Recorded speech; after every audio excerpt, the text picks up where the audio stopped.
We're going to take a look at the lower third options in Evmux, and we're going to look at whether that is the best option for you or if there's another way to achieve what we're trying to get to in a better fashion.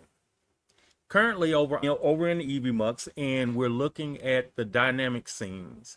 Evmux has set itself up to be one of the best solutions between conferencing software like Zoom and an actual presentation software package that can get your live stream out and give you all of the dynamic features that you would like to have. Over in dynamic scenes, as I look at it, this is really your conferencing software side of the program, where everything that's done there allows you to bring other users and guests in and identify each of those individually and conduct your meetings. One thing that goes along with that is the lower third that identifies that person that is in the meeting with you. Over here, you do have an option for lower thirds, and we can actually go in and modify the setup for the lower thirds to give you really more detail.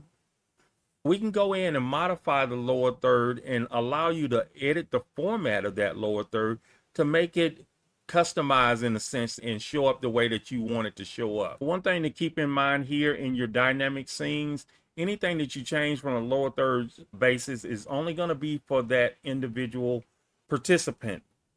And there's nothing else that you can add on top of the overall streaming package.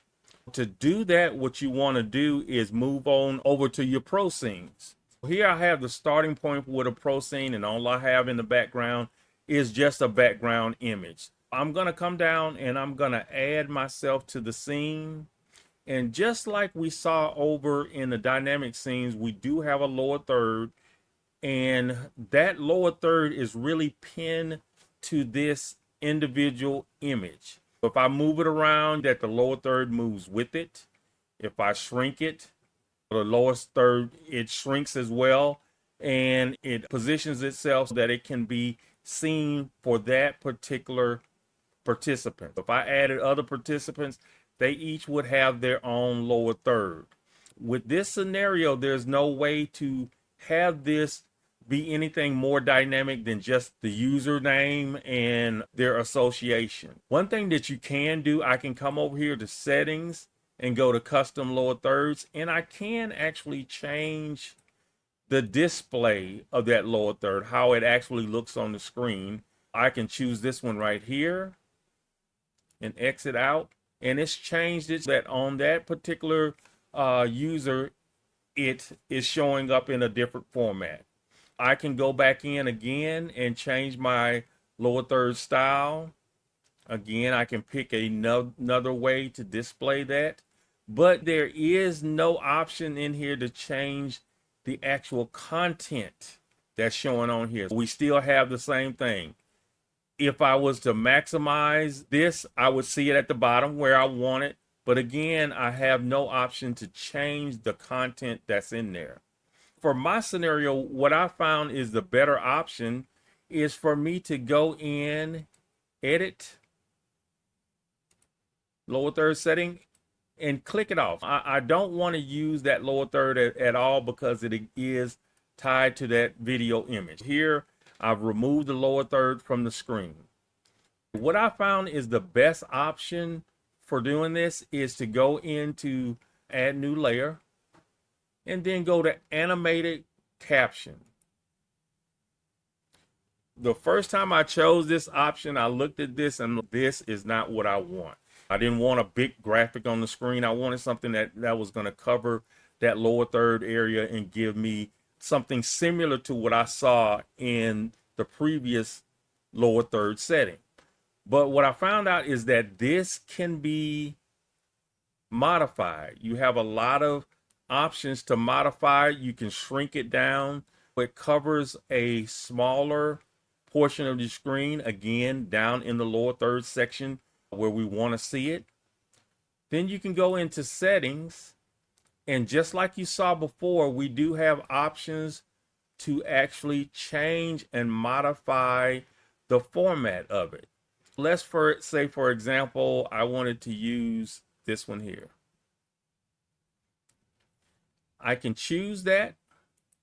When I exit out, it's going to save it that this is the lower third format that I'm going to be using.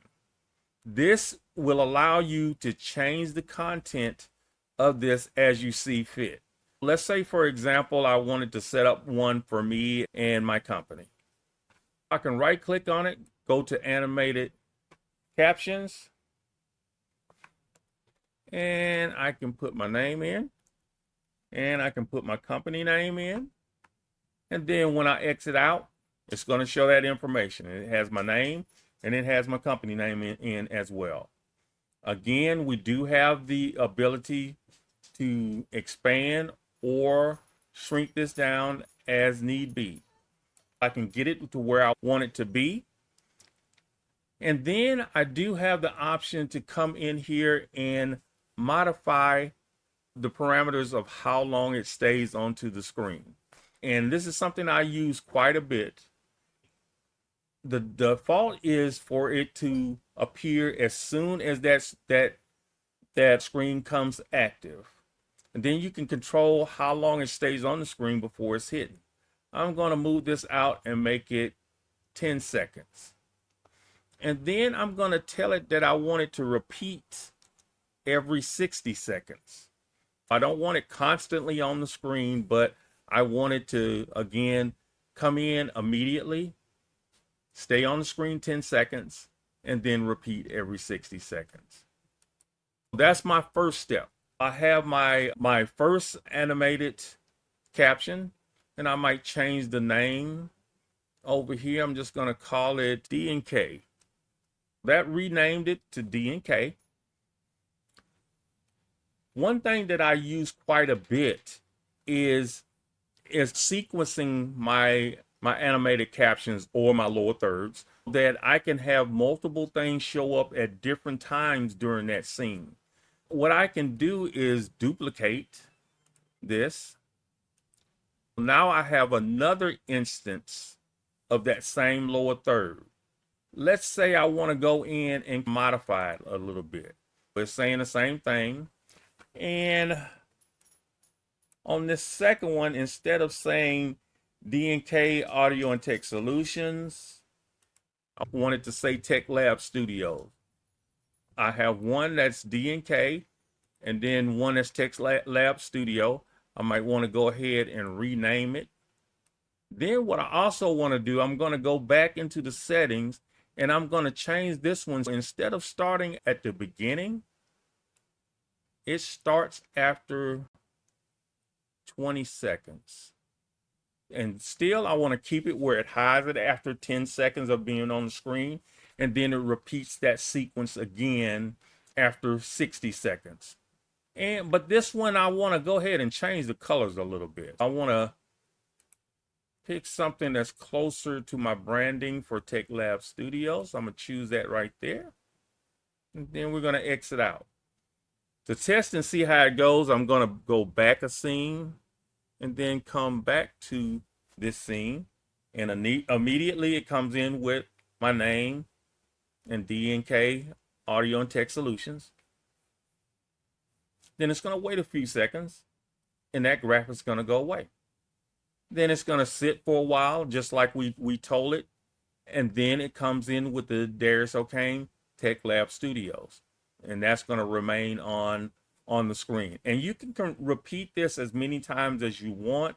And it gives you an automated way of bringing this information onto the screen.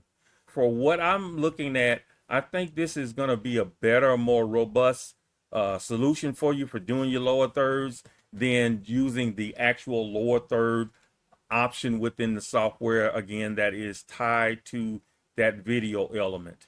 This is something that is on your screen. You can manage it. If I come back here and I shrink my screen down and I move it so that the background is shown, my lower thirds still work and they're still in the same spot because they are not linked to this video element. It gives you a lot more freedom on how you design things and get things set up. If you like videos like this, please take a moment to go ahead and subscribe. If you like this video, click the like button. And in the comments, if you could drop any ideas on any other elements that you want us to take a look at, and we'll be happy to do a review and get it out to you. Thanks.